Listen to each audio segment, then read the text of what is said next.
11th, welcome to Subodh classes. Subodh Guruji को subscribe करना, like करना और शेयर करना मत भूलना। हमारी वीडियो स्टार्ट करने से पहले मैं आपको यही कहूँगी, अगर नहीं समझ आता तो कमेंट करो, शेयर करो, हमसे कांटेक्ट करो, बट हमारी वीडियोस को देखो, ज़रूर समझ आएगा। क्लास 11th का आज हम क्या कर रहे हैं, अकाउंट्स, RBSE बोर्ड है, chapter number 1 introduction to accounting. कल मैंने आपको बताया था अकाउंट्स क्या होता है, उसके फंक्शंस क्या होते हैं और बुक कीपिंग की डेफिनेशन मैंने लिखवाई नहीं थी, मैंने आपको समझाया था कि बुक कीपिंग होता क्या है। आज हम बुक कीपिंग की डेफिनेशन भी लिखते हैं।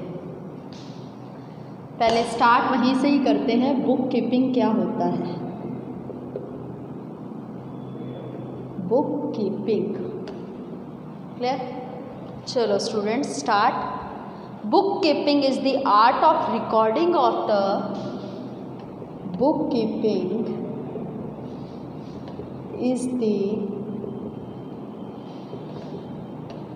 is the art of recording the business transactions of a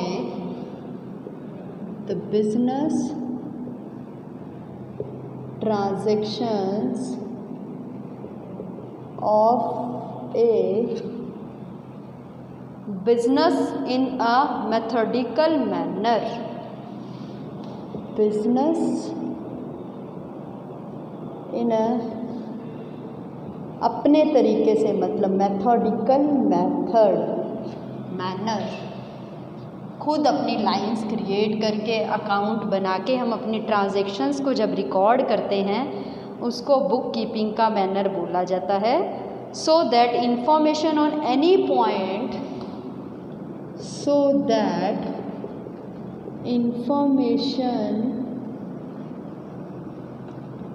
in any point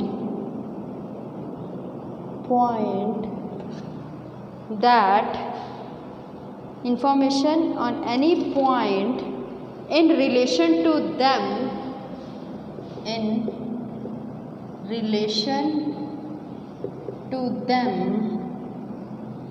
may be quickly obtained। Definition लिखी है हमने इस करके, इसको इन्वर्टेड कॉमास में। पहले मैं एक मिनट थोड़ा और लिख दूँ। बुक कीपिंग और अकाउंटिंग का डिफरेंस मैंने पहले ही बोला था, कल मैं इन दोनों के बारे में आपको डिफरेंस बताऊंगी। Book keeping is maintained by junior staff. Book keeping is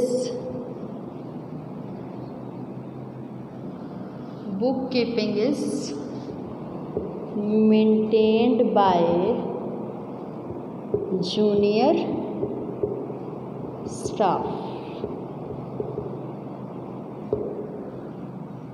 Accounting is maintained by senior staff. Accounting is maintained by senior staff. Bookkeeping is maintained by junior staff. Accounting is maintained by senior staff. Bookkeeping is the primary stage. Bookkeeping is the primary stage. Accounting is the secondary stage.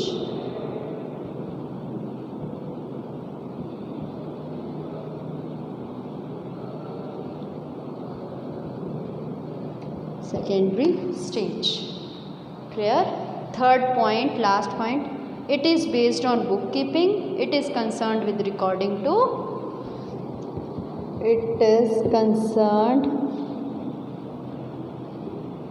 with recording day-to-day transactions, with recording of day-to-day transactions. It is concerned with bookkeeping, या it is based on bookkeeping.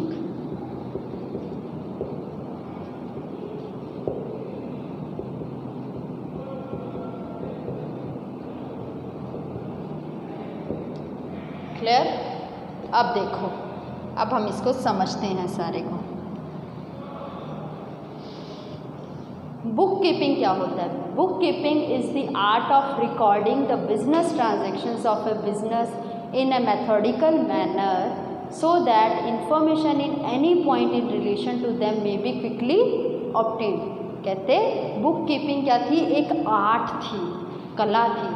क्यों? क्योंकि book keeping भी, वहाँ पे भी हम हर entries को record करते थे, पर हमें जब भी जिस एंट्री की ज़रूरत पड़ती थी तो हमें वो फटाफट से मिल जाए, हम ये अकाउंट्स ऐसे मेंटेन करते थे। तभी वो बोला है कि जब हमें किसी भी पॉइंट के ऊपर आके किसी इन्फॉर्मेशन की ज़रूरत पड़ती है तो हमारे ट्रांजैक्शंस ऐसे रिकॉर्ड होनी चाहिए, हमारी बुक कीपिंग ऐसे मेंटेन्ड होनी चाहिए कि हमें वो जो भी इंफॉर्मेशन चाहिए वो क्विकली ऑब्टेन्ड हो जाए, मतलब हमें वो मिल जाए। वो बुक कीपिंग ऐसे ही बनाते थे कि जैसे हमें कोई भी इंफॉर्मेशन हो तो वो प्रॉपर नेम से, प्रॉपर अमाउंट से लिखी होती थी कि हाँ भाई हमें किसी भी चीज़ के बारे में जानना है तो हम जब भी अपने शेड्यूल को चेक करेंगे तो हमें वो इंफॉर्मेशन जल्दी से मिल जाएगी। अब इन दोनों के बीच में डिफरेंस है कि बुक कीपिंग क्या था, अकाउंटिंग क्या है। Book keeping is maintained by junior staff. पहले तो सारे ही करते थे इस करके, अब जो है ये छोटे लेवल पे जिनके बिजनेस है वो सब जूनियर स्टाफ कहलाता है और बुक कीपिंग आज भी चलता है जूनियर स्टाफ के अंदर। Accounting is the senior staff. अब कंप्यूटराइज्ड बिजनेस करना, मतलब सारी ट्रांजैक्शंस को कंप्यूटर के अंदर रिकॉर्ड करना, ये सब किसके अंदर आता है? Senior staff. जो बड़े लेवल पे बिजनेस चल रहे हैं, जो बड़े लेवल पे काम हो रहे हैं, उनकी एंट्रीज हम डे टू डे की भी हाथ से तो लिख नहीं सकते इतनी, तो हम कंप्यूटर के अंदर जब सारा काम करते हैं तो वो सारा का सारा क्या कहलाता है कि आज की तारीख में accounting is maintained by senior staff and book keeping is maintained by junior staff. Book keeping is the primary stage. Primary stage का मतलब पता है ना, जैसे बच्चे वो प्ले में पढ़ते हैं तो प्री प्राइमरी कहलाते हैं, LKG UKG फर्स्ट तक आते हैं तो वो प्राइमरी कहलाते हैं। वही है कि book keeping start, accounts actual में बुक कीपिंग से ही स्टार्ट हुआ था ना, इसलिए बुक कीपिंग को क्या बोलते हैं? Primary stage. इसके बाद बुक कीपिंग के बाद क्या आया है? अकाउंटिंग, तो इसको बोलते हैं secondary stage. Third and last, it is concerned with recording of day to day transaction. सारी डे टू डे ट्रांजेक्शन्स, एक भी ट्रांजेक्शन नहीं रहनी चाहिए। हमारी डेली की जो भी ट्रांजेक्शन होगी, डे टू डे ट्रांजेक्शन, वो सारी की सारी रिकॉर्ड करी जाती थी या करी जाती हैं किसके अंदर? बुक कीपिंग के अंदर। बुक कीपिंग को देख के ही क्या होती है? अकाउंटिंग। क्यों? क्योंकि accounting is totally based on book keeping. Book keeping के अंदर रोज़ की एंट्रीज होती है, इसके अंदर पूरे मंथ की, पूरे होल ईयर की हम ऐसे एंट्रीज डालते हैं। एक्चुअल में पेड़ तो कहाँ से लगेगा? बुक कीपिंग से ही लगेगा। आज भी छोटा छोटा काम जो रिकॉर्ड करेगा वो कौन करेगा? बुक कीपिंग के अंदर जूनियर स्टाफ ही रिकॉर्ड करेगा। बुक कीपिंग और अकाउंटिंग दोनों डेफिनेशंस इम्पॉर्टेंट है। अकाउंटिंग क्या होती है? आज की फॉर्म में मैंने कल ही बताया था, वो summarising, measuring, recording, identifying, classifying, interpretation and communicating, ये सब चीज़ों को जब मिला के हम बना देते हैं वो बन जाती है अकाउंटिंग। इसके अंदर हम बिजनेस ट्रांजैक्शंस रिकॉर्ड करते हैं, day to day transactions record करते हैं। जब भी हमें कोई बिजनेस इंफॉर्मेशन जाननी होती है तो हम क्विकली ऑब्टेन कर पाएँ, उसको हम बुक कीपिंग बोलते हैं। Now come to next point, users of financial statements. Users of financial statements.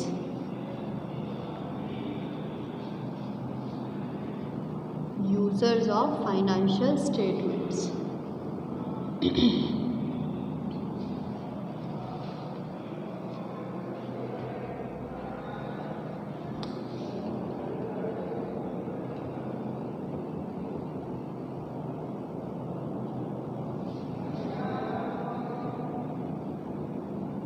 Users of financial statements. दो तरीके के यूजर्स होते हैं, internal users and external users. Internal users, external users. Clear? इसके अंदर कौन से नेम्स आते हैं हमारे? इंटरनल के अंदर एक दो नाम बता देती हूँ। इन्वेस्टर, एम्प्लॉयज़, मैनेजमेंट, जो पैसा इन्वेस्ट करते हैं, इन्वेस्टर्स, एम्प्लॉयज़,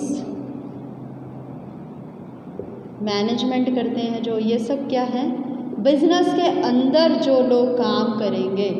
बिजनेस के अंदर हमारे एम्प्लॉयज़ होते हैं, बिजनेस के अंदर पैसा इन्वेस्ट होता है, बिजनेस के अंदर जितने भी पर्सन्स आपस में मिलके काम कर रहे हैं वो पूरी की पूरी बिजनेस को मैनेज करके चलते हैं।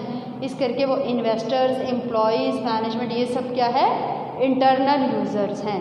इनके बिना हमारे अंदर का काम भी सही नहीं हो सकता। External users are those users, labour union, stock exchange, public,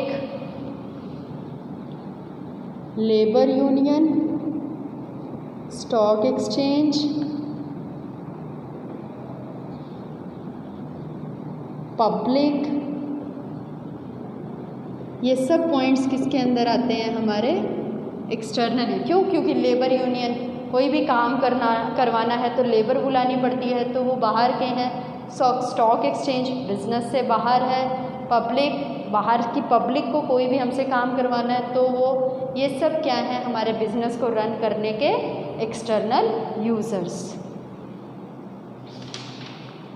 second topic is branches of accounting.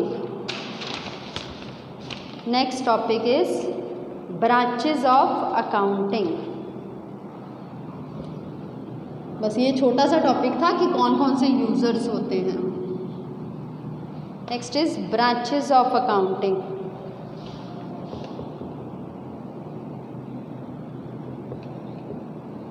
BCom तक सबका एक एक सब्जेक्ट पढ़ लोगे आप, इतनी ब्रांचेस है अकाउंटिंग की।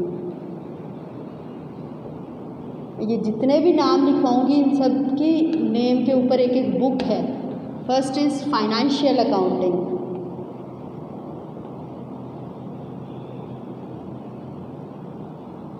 Second is cost accounting,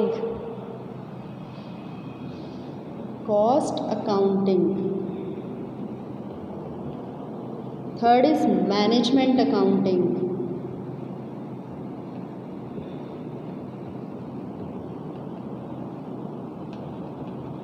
fourth is tax accounting. Tax भी आगे दो दो तरीके के हैं, इनडायरेक्ट और direct. Social responsibility,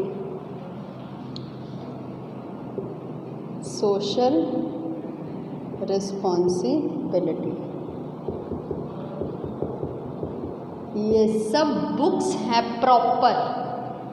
financial accounting की अब बुक पढ़ रहे हैं, पढ़ेंगे आगे, और अभी double entry and book keeping पढ़ रहे हैं। उसके बाद बीकॉम में फाइनेंशियल अकाउंटिंग पढ़ोगे, कॉस्ट अकाउंटिंग पढ़ोगे, मैनेजमेंट अकाउंटिंग पढ़ोगे। थर्ड ईयर में आप टैक्स अकाउंटिंग पढ़ोगे, फिर सोशल रिस्पॉन्सिबिलिटी भी पढ़ोगे आगे। तो होता क्या है? Financial accounting, book keeping plus preparation of financial statement. इसके अंदर क्या है? Book keeping plus prepare financial statement. Financial statement मतलब बैलेंस शीट तक तैयार करना। बुक कीपिंग प्राइमरी स्टाफ वाला प्लस फाइनेंशियल स्टेटमेंट की पूरी जहाँ पे हमें प्रॉफिट हुआ है कि लॉस हुआ हमें बिजनेस के अंदर पता लगता है, वो सब हमारी क्या होती है? Financial statements. कॉस्ट अकाउंटिंग के अंदर हम क्या पढ़ते हैं, determines the unit cost, determines the unit cost at different level of production.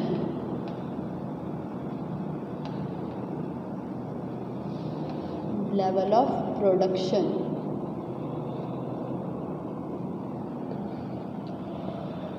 It blends management accounting, it blends financial and cost accounting to get maximum profit at maximum cost. Financial and cost accounting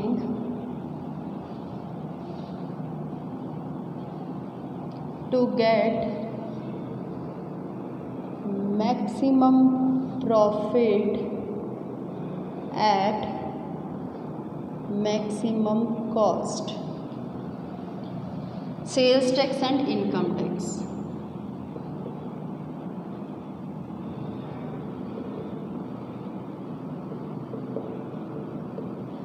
Last, focus on social benefits.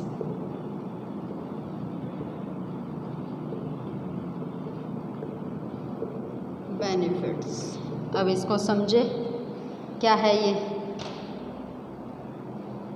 Financial accounting. ये कुछ branches हैं हमारी accounting की।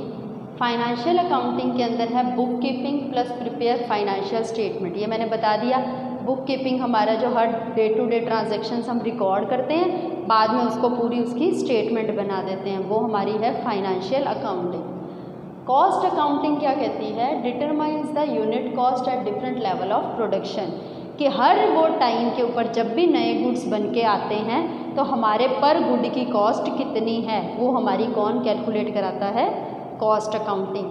कि हमारे रोज़ नए product अगर बन रहे हैं तो रोज़ हमें उस प्रोडक्ट की कॉस्ट कितनी पड़ रही है, और अगर हमारी मंथली प्रोडक्शन हो रही है तो हमारी मंथली उस गुड की कॉस्ट कितनी हो रही है। तो वो सब यूनिट ऑफ कॉस्ट मतलब पर गुड की कितनी प्राइस पड़ रही है, वो हमें कौन बताता है, cost accounting. It blends financial and cost accounting. Management accounting क्या है, इन दोनों को मिक्सचर है, ब्लेंड है, मतलब to get maximum profit at maximum cost. ज़्यादा से ज़्यादा पैसा लग के हमारे ज़्यादा से ज़्यादा प्रॉफिट को बताता है, वो कौन बनाता है, मैनेजमेंट अकाउंटिंग। टैक्स अकाउंटिंग दो तरीके के, sales tax and income tax. Income tax क्या है, कंपलसरी पेमेंट हमें देनी ही पड़ती है जो गवर्नमेंट को, तो वो जितना हम टैक्स देंगे, सेल के ऊपर जितना टैक्स देंगे और इनकम के ऊपर जितना टैक्स देंगे, वो दोनों के टैक्स के बारे में हमें कौन सी अकाउंटिंग बताती है, tax accounting. Last, social responsibility, focus on social benefits. Social responsibility सबसे ज़्यादा किसको फोकस करती है, कि हम सोसाइटी को, सोशली बाहर लोगों को, पब्लिक को उनके बेनिफिट्स की तरफ जो फोकस करती है, कि उनको हम ज़्यादा से ज़्यादा फ़ायदे दे सकें, वो होती है हमारी focus on social benefits is social responsibility. Next, qualitative characteristics of accounting.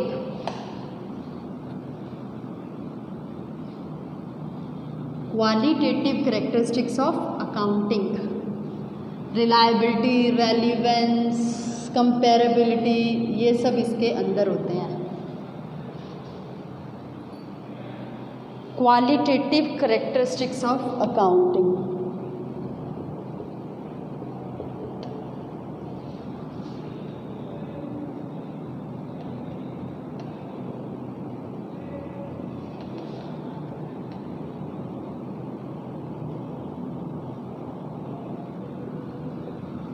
पहली है रेलिवेंस या रिलायबिलिटी, रेलिवेंस।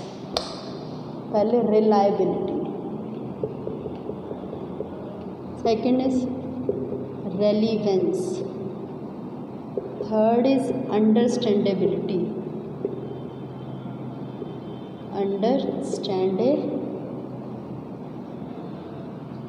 अंडरस्टैंडेबिलिटी है, हाँ, understandability.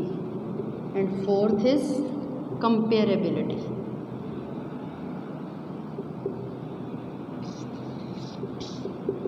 Comparability, reliability, relevance, understandability and comparability. Reliability,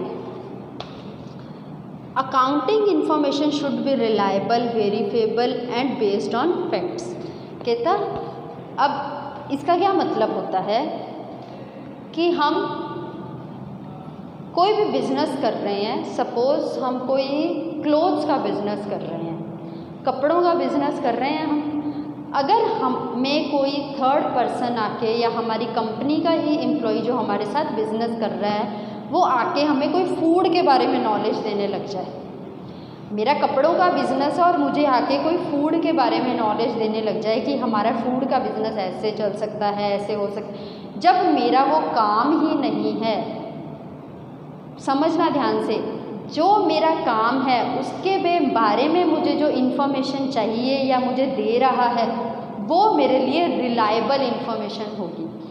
ठीक है, रिलायबिलिटी किसको बोलते हैं कि वो मेरे लिए रिलायबल इन्फॉर्मेशन होगी।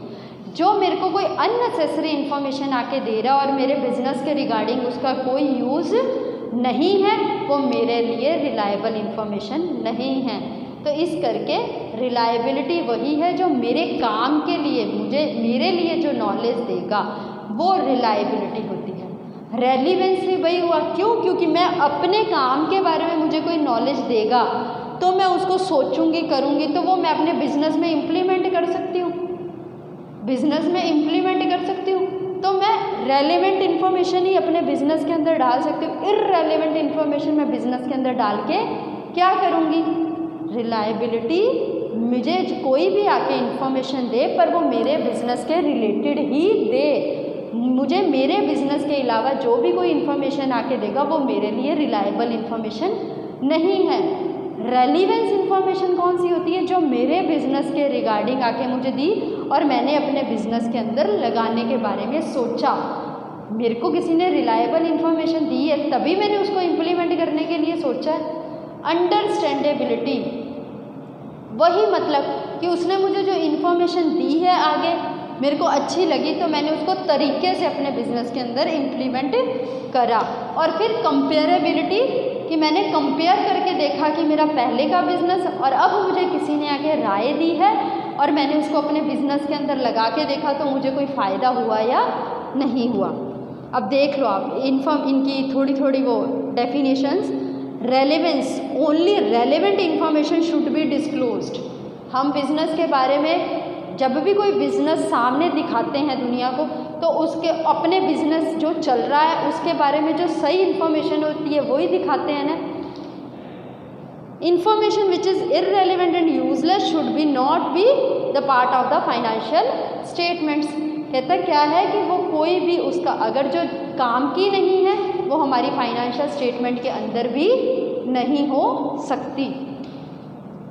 Understandability, accounting information should be presented in a very simple way so that it is easy to understand by its users। मैंने पहले ही कहा कि relevant, reliable दोनों हो गए कि हाँ भाई हमारी इन्फॉर्मेशन को हमने पुट कर लिया।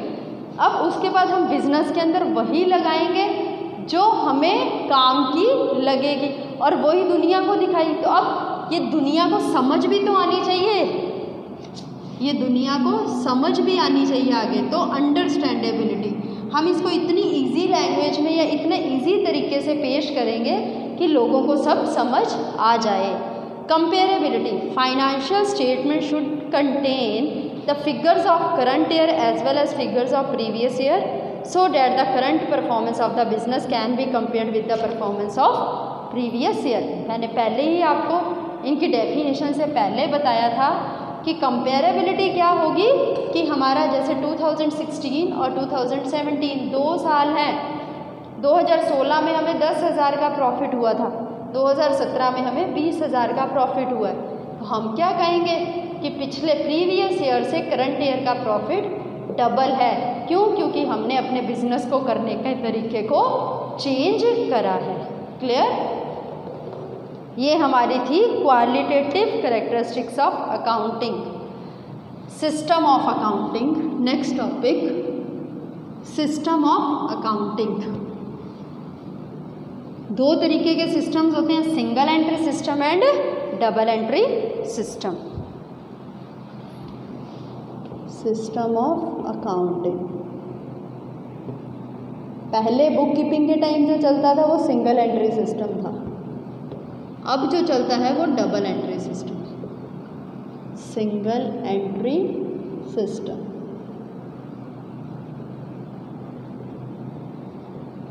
अब है डबल एंट्री सिस्टम।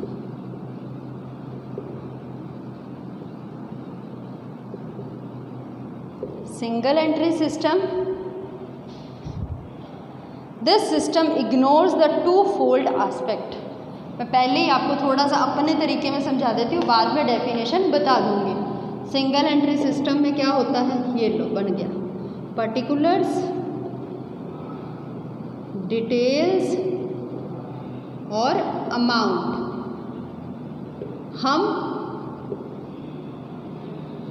जब एक ही साइड पे सब कुछ रिकॉर्ड करते जाते हैं और उसकी अमाउंट लिखते और एक्चुअल अमाउंट लिखते थे, ये तो था single entry system. Okay, double entry system के अंदर दोनों तरफ आता है, पर्टिकुलर्स अमाउंट, डेबिट वाली आइटम्स अलग, क्रेडिट वाली आइटम्स अलग। तो दोनों तरफ हम जब एंट्रीज को रिकॉर्ड करते हैं तो वो डबल एंट्री सिस्टम है, ये सिंगल एंट्री सिस्टम है। दोनों की डेफिनेशंस रीड कर रही हूँ, सुन लो। Single entry system, this system ignores the twofold aspect, मतलब इधर और इधर वाले एस्पेक्ट को इग्नोर करता था। Of each transaction has done in double entry system, ये डबल एंट्री सिस्टम में बिलीव नहीं करता था। In this only cash and personal account are maintained, ये क्या करता था, सिर्फ कैश और जो भी हमारे पर्सनल अकाउंट्स होते थे उनको मेंटेन करता था। जितनी भी कैश की ट्रांजैक्शंस होती थी और जितने भी हमारे पर्सनल अकाउंट के रिलेटेड कोई ट्रांजैक्शन होती थी, सिर्फ ये दो तरीके की ही एंट्रीज को मेंटेन करता था। Double entry system, this is that system of book keeping under which every business transaction is recorded in two places. This system is based on dual concept which states for every debit there is a credit. ये एक एक entry पास करता था, इसमें कहते हैं हर चीज़ का dual concept है, कुछ डेबिट होगा तो कुछ ना कुछ क्रेडिट भी होगा। दो वर्ड्स हैं आपके लिए नए टर्म, मैंने पहले ही बताया था, debit from left side and credit from right side. तो ये बन गए debit from left side and credit from right side. Then debit, if any entry is debit, any entry is a debit, then there is a credit. कुछ debit होगा तो कुछ credit भी होगा। डबल एंट्री सिस्टम के अंदर dual concept चलता है, खाली डेबिट होके कोई भी चीज़ नहीं रहेगी, कुछ भी क्रेडिट होके कुछ नहीं रहेगा। कुछ डेबिट करा है तो कुछ को क्रेडिट होगा ही होगा।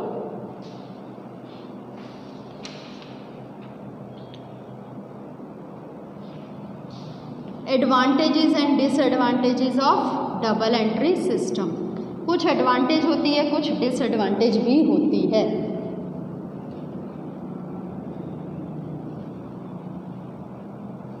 एडवांटेजेस क्या होंगी हमारी डबल एंट्री सिस्टम की? It helps to complete the systematic record of, अपनी भाषा में भी लिख सकते हैं advantages of double entry system.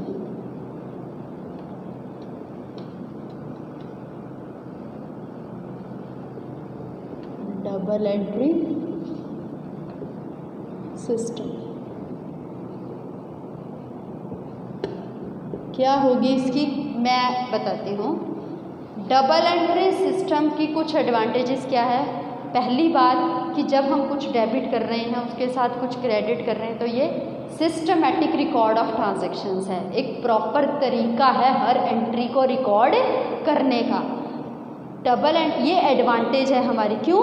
क्योंकि हमें कोई भी चीज़ ज़्यादा जैसे कहते हैं ना ढूंढनी नहीं पड़ती, हमारे पास प्रॉपर तरीके से अकाउंट्स मेंटेन्ड होंगे, डबल एंट्रीज होगी हर साइड पे, तो हमें जो भी चीज़ फाइंड आउट करनी है वो बहुत जल्दी मिल जाती है।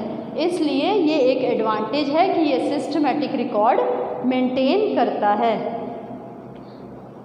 इसके अंदर हम बैलेंस शीट भी मेंटेन करते हैं। वो बैलेंस शीट के अंदर क्या होता है कि हम सारे अपनी कंपनी के एसेट्स एंड सारी लाइबिलिटीज़ को देखते हैं, एक बैलेंस शीट बनाते हैं, लाइबिलिटीज़ अमाउंट, एसेट्स अमाउंट। तो कहते हैं हमारे क्या एसेट्स के अंदर हम सारे अपने बिजनेस के प्रॉफिट वाली आइटम्स डालते हैं, लाइबिलिटीज़ के अंदर हमने जितना भी पे करना होता है उतना डालते हैं। तो हमें लास्ट में क्या पता है, डबल एंट्री सिस्टम है, इसी के अंदर बैलेंस शीट बन रही है। तो क्या है, इससे हमें पता लगता है कि हमारा नेट प्रॉफिट कितना है और नेट लॉस कितना हो रहा है कंपनी को। तो हमें ये चीज़ें बहुत जल्दी पता लग जाती हैं। कोई भी एक्यूरेसी चेक करनी हो, कोई भी अमाउंट चेक करनी हो किसी पर्टिकुलर आइटम की, तो डबल एंट्री में वो एंट्री सामने लिखी होती है और हम उसकी अमाउंट ईजिली चेक कर पाते हैं। डिसएडवांटेज क्या है, this system fails to ascertain actual profit if there are errors of principle in the record. कहते क्या होता है कि जब कोई गलती हो जाती है बिजनेस के अंदर, कोई भी अकाउंट बना रहे हैं, सपोज़ मैं एक अकाउंट बना रही हूँ, ठीक है, ट्रायल बैलेंस ही बनाया मैंने, सपोज़ यहाँ पे मैंने जैसे लिखा बाय सैलरी 10,000 रुपये डिटेल्स में लिख दिया और 10,000 रुपये मैंने नेट अमाउंट के अंदर भी डाल दिया। जबकि यहाँ पे था 20, तो मेरे से अगर पोस्टिंग ही गलत हो गई है तो मैं इसको जल्दी ढूंढ नहीं पाऊँगी। क्यों? क्योंकि मेरा अगर बैलेंस मैच कर जाता है, सपोज मैंने डिटेल्स में अगर 10,000, यहाँ पे मैंने 20 डाल दिया, यहाँ पे 10 लिख दिया, यहाँ पे 10 डाल दिया, यहाँ पे 20 लिख दिया, तो मेरे कहीं ना कहीं कोई ना कोई गड़बड़ आएगी, पर एक तरफ मेरा बैलेंस मैच कर जाएगा। तो मेरा अगर एक तरफ बैलेंस मैच कर गया तो मैं उस गलती को जल्दी ढूंढ नहीं पाऊँगी।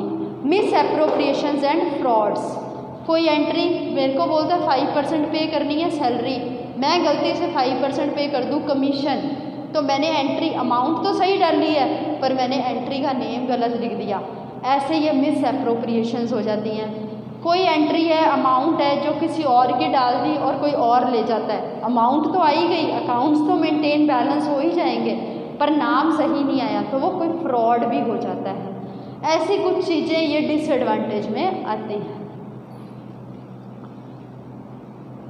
Accounting cycle, accounting cycle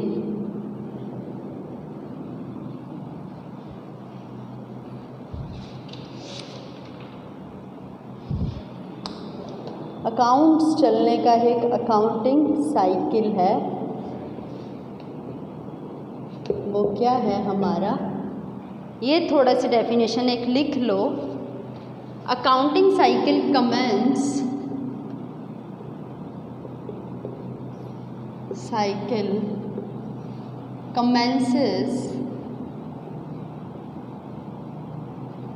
with recording of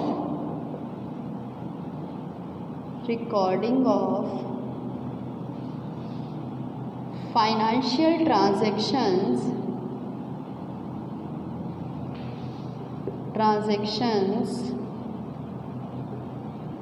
and it ends with the communication of financial information, with the communication of financial information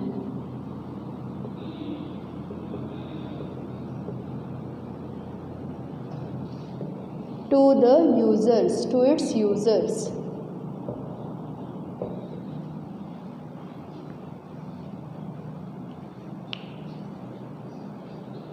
Accounting cycle commences with recording of financial transactions and it ends with the communication of financial information to its users. कहते हैं accounting cycle, commence का मतलब होता है किसी चीज़ को start करना।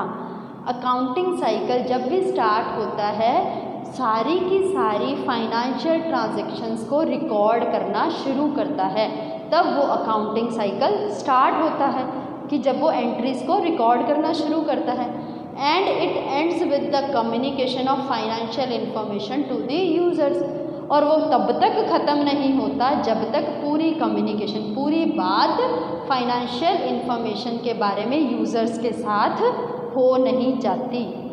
Clear. आगे एक छोटा सा टॉपिक आता है, अकाउंटिंग इज अ साइंस और an art. Accounting is a science और एन आर्ट। क्लियर। ये सुनते हैं अब क्या है।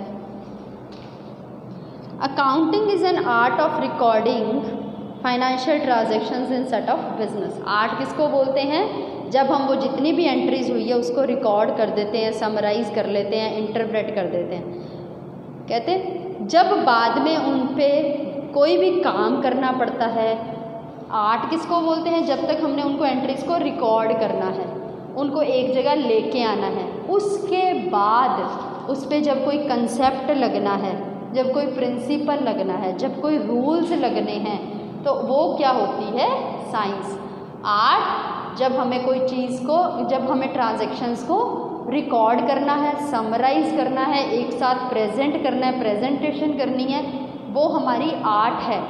जब हमारे रूल्स लगने हैं, प्रिंसिपल्स लगने हैं, वो लगनी है, कॉन्सेप्ट्स लगने हैं, कन्वेंशंस लगनी हैं, वो हमारी सारी क्या है? साइंस। क्लियर। आगे rules for recording transactions under double entry system. Rules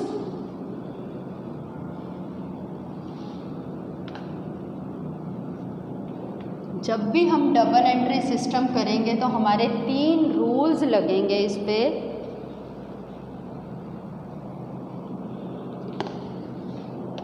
rules for double entry system, double entry system. Clear. ये रूल्स, ये चीज़ बहुत इम्पॉर्टेंट है हमारी, और ये जो रूल्स हैं ये थ्रू आउट अकाउंट्स में यूज़ होने हैं जब तक आपने अकाउंट्स पढ़नी है। तो इनको घोल के पीने वाला काम करना है। अब हमने इनको इतने अच्छे से याद कर लेने कि हमें कभी कन्फ्यूज़न ना हो कि हमारी आइटम कौन सी डेबिट होनी है, कौन सी क्रेडिट होनी है। 3 रूल्स हैं, रियल, नॉमिनल और पर्सनल। इजी बहुत है, और personal. Clear. Real, nominal and personal.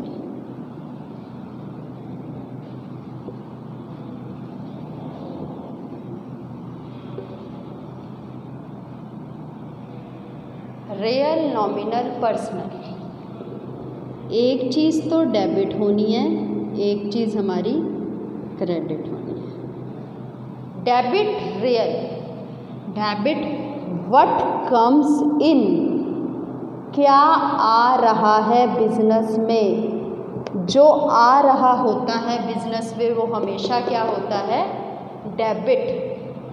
Credit what goes out, क्या जा रहा है बिजनेस से। जो भी बिजनेस से जा रहा है वो क्रेडिट होगा, जो बिजनेस में आ रहा है वो डेबिट होगा। Debit all losses and expenses.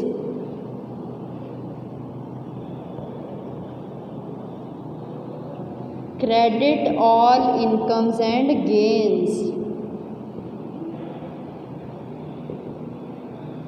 Personal, debit the receiver and credit the giver.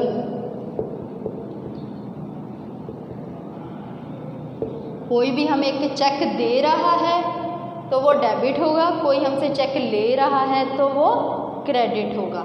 कोई भी लॉस हो गया है बिजनेस में, कोई बिजनेस का एक्सपेंस हो गया है वो डेबिट होगा, कोई इनकम हुई है या कोई गेन हो रहा है तो वो क्रेडिट होगा। इस करके रियल, नॉमिनल और पर्सनल 3 अकाउंट्स के रूल हैं हमारे। तीनों बहुत इम्पॉर्टेंट हैं, इनको याद रखना, इनको दिमाग में रखना बहुत ज़रूरी है। Real, nominal, personal. Real account में डेबिट क्या होता है? व्हाट कम्स इन, क्या आ रहा है। क्रेडिट व्हाट गोज आउट, क्या जा रहा है। नॉमिनल में क्या है, debit all losses and expenses, जो भी हमारा लॉस हो गया या हमने कोई खर्चा कर दिया या एक्सपेंस हो गया, पैसा तो जा ही रहा है, तो वो हमारा डेबिट होगा। Credit all incomes and gains, कोई फ़ायदा हुआ है जो वो प्रॉफिट कंसिडर होता है, गेन। पर्सनल अकाउंट में the receiver and credit the giver, हमने क्या रिसीव करा और क्या दिया, वो हमारा पर्सनल अकाउंट के अंदर डेबिट और क्रेडिट। इसी के साथ हमारा फर्स्ट चैप्टर कंप्लीट। सेकंड मैंने पहले कराया था क्योंकि वो बेसिक अकाउंटिंग टर्म्स थी। अब मैंने फर्स्ट चैप्टर आपको कंप्लीट कराया है 2 वीडियोस के अंदर। कल हम थर्ड चैप्टर स्टार्ट करेंगे अपना अकाउंट्स का। आपको कोई भी प्रॉब्लम हो, ये वैसे थियोरी है, आप सेल्फ स्टडी करोगे, इसके मैंने आपको सब पॉइंट्स समझा दिए हैं, सारा कवर कर दिया है। अब आप इसकी सेल्फ स्टडी करो, बहुत अच्छे से क्लियर होगा, क्योंकि मैं इतनी डेफिनेशंस बोर्ड पे लिख नहीं पाई, वीडियोस बहुत लंबी हो जाती हैं। मैं जो मेन बातें थी वो मैंने बोर्ड पे लिख दी। आप इसको पढ़ो, अच्छे से लर्न करो। थियोरी बहुत ज़रूरी है 11th में। अगर थियोरी ढंग से नहीं पढ़ोगे तो 11वीं का अकाउंट्स 12वीं का अकाउंट्स को भूल जाना। इस करके पहले थियोरी लर्न करनी बहुत ज़रूरी है। So students, guys, Subodh Guruji को सब्सक्राइब करो, लाइक करो एंड शेयर करो। Thank you students.